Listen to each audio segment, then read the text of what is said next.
आमच्या घरी कोण आले बघा आता. आपणचे आपण रोज तांदूळ टाकतात. मग आज आले ते गडबडीत चुरमुरे टाकली तिला खायला आणि तांदूळ टाकले. टॉवेलच्या पलीकडे फ्रीजच्या खाली गेले बघा. दिसते का तुम्हाला? दाखवते एक मिनिट बघा. ती चिवताई आहे का? सकाळी मी बाहेर कणकीची गोळे टाकले छोटे छोटे.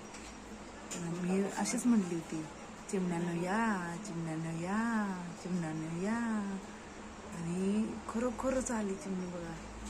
मी हळू बोलते आता, कधी जोरात आवाज झाला की उडून जाईल ते. मग दिसत असेल कॅमेऱ्यात.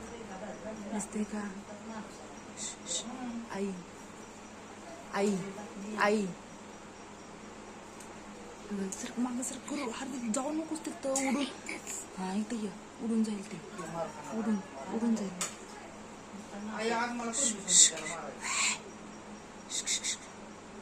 बोलू नका, उडून जाईल ते. बोलू नका. हाय की हाय, तांदूळ खाते आणि चुरमुरे खाते.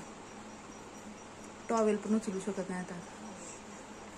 कुठं उडाली? घावायला पाहिजे ना. हात लावलं की परत त्यांच्या ग्रुपमध्ये घेत नाहीत, मारून टाकतात. त्यामुळे तीच की ते गवताची काडी अडकले पाहिजे. यांना नमस्कार आणि श्री स्वामी समर्थ. तर तुम्ही आता जी चिमणी बघितले की नाही, ती चिमणी आली.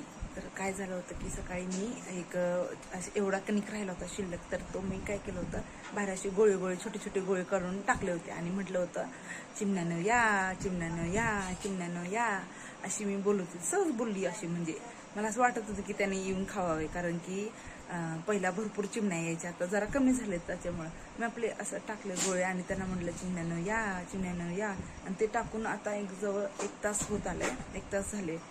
तर ते काय आले नाही आणि कणकीचे गोळे काय खाल्ले नाही त्याने. मग मी आता असंच कपड्यांचे घडे मारत होते. दुकानातले कपडे गिरायक होतं. तुम्ही बघू शकता. कुठे गेलं दिसते का? हे बघा, असं कपड्यांचे घडे मारत होती आणि तेवढं ती चिमणी आली खिडकीतनं. दारात आली, त्या पलीकडच्या दारातून आली आणि हळू ती जाईनच म्हणली. बाकीचे चिमण्या कशा आवाज केले तर उडून जातात, तसं ते आली नाही. आणि तिथं चिरमुरे, एकच चिरमुऱ्याचा एक चिरमुरे पडला होता आणि त्याच्यावर ते खायला लागले. आणि नंतर आईनं मी हळूच सांगितलं. आईने मग ते जास्त डब्यातला हळूच टाकले, असे खाली सांडले तांदूळ आणि चिरमुरे. मग ती खात बसली. म्हणजे कसं असतं, आपण एखाद्याला प्रामाणिकपणे मनापासून बोलवलं की नाही, असं म्हणजे प्राण्यांना कसं, म्हणजे कसं मला समजलं नाही काय बोलायचं. पण मला असं वाटलं नाही की ये ना, मी आपली सहज म्हणत होती मनापासून की चिमण्यानं या, चिमण्यानं या, या या, कणकीची गोळी खा, असं. पण त्यांना बहुतेक कणकीची गोळी आवडत नाहीत, मग ते त्यांनी तांदूळ आणि चिरमुरे खाऊन गेले. म्हणजे एक देवानं ऐकल्यासारखं असं खूप छान वाटलं मला. एवढंच मला छोटीशी गोष्ट शेअर करायची होती, बाकी काय नाही माझं. आवडला व्हिडिओ तर लाईक करा, शेअर करा, सबस्क्राईब करा. आणि तुम्हाला गोळी दाखवते, 1 मिनिट दाखवते, टाकलेले 1 मिनिट. हे बघा, हे असं हे ह्याच्यावर ठेवलं होतं आम्ही. बघा मी टाकलं ते सकाळी. हे काय आता कडक झालेत. हे काय आता कडक झाले, ते काही खाल्ले नाही. मला वाटलं खात असतील, त्याच्यामुळे कणकीची गोळी म्हटलं टाकावं, तर काही खाल्ले नाही त्यांनी. मग नंतर तांदूळ घरात आले आणि तांदूळ आणि मग चिरमुरे टाकले, नंतर खाल्ले. आणि बरोबर 1 तासाने आली.